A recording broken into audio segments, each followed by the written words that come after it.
قلنا يا رب السلامة، هذه شماعة على الخدود ولا يا ربي حمامة نايمة بين الورود. قلنا السلامة، هذه شماعة على الخدود ولا يا ربي حمامة نايمة بين الورود. صح لسانك يا ميكايلا. ميكايلا عم شوفك بطريقات كتير مميزة وكتير حلوة، خاصة على الفستان الأصفر الواو يعني كتير حلو. خبرينا مين عم يهتم باللوك تبعك؟ بدي اشكر بالمناسبة كل اللي عم يهتموا باللوك تبعي. طبعا سالون جوني صباغ شعر وميك اب، وملابس يعني الوردروب الاوت كوتور زياد نسير، ومجوهرات كمان اللي معماري. بالختام بدنا نتشكرك، وقبل ما نتشكرك بدنا نعرف شغله كتير مهمه. عرفنا انه انت عم تكتبي قصه مسلسل، هالقصه كتير خطيره وكتير مهمه. ليش بلشتي تكتبي؟ يعني نعرفك تقدمي برامج، نعرفك بتغني. نعم عم تكتبي شو القصه؟ هلا حاليا عم حضر مسلسل موضوعه كتير جريء.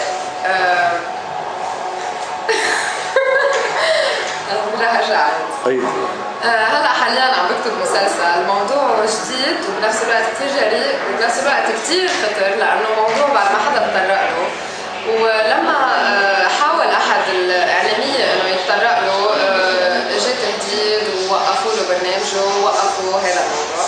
فانا قلت ليش يعني في شيء منه، في حقيقه لازم يتسلط الضوء عليها، فاخذت هذا الموضوع عم بكتب عنه. وهلا انت عندك هالجرأة تكتب عن هذا الموضوع اللي حسيت انه كثير خطر لما قلت انه انا ما حتهدد مثلا او انا مين تهدد؟ ايه صحيح، عندي جرأة نكتب عن هيك موضوع، لانه في ظلم عم بيصير، وفي يعني في كذبة كبيرة بدها تبين، ويعني ما بقدر اسكت عن هيك موضوع لما اعرف عنه، خاصة من هذا الاعلامي اللي ما حاذكر اسمه، يلي قال لي هذا الموضوع صحيح 100% وبس ممنوع نحن نجيب سيرته. ما حنحكي عن قصة، خليها هيك مفاجأة لكل اللي حيشوفوها ان شاء الله بالقريب البعيد او البعيد القريب.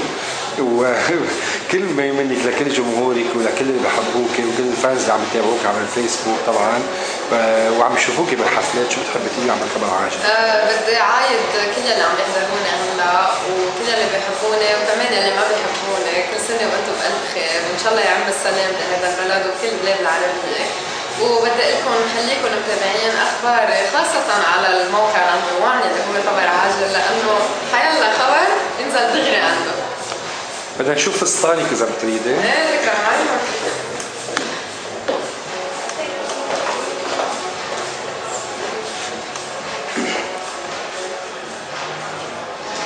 بعمل لك عسل. شو هيدا يا عايدة؟ ايه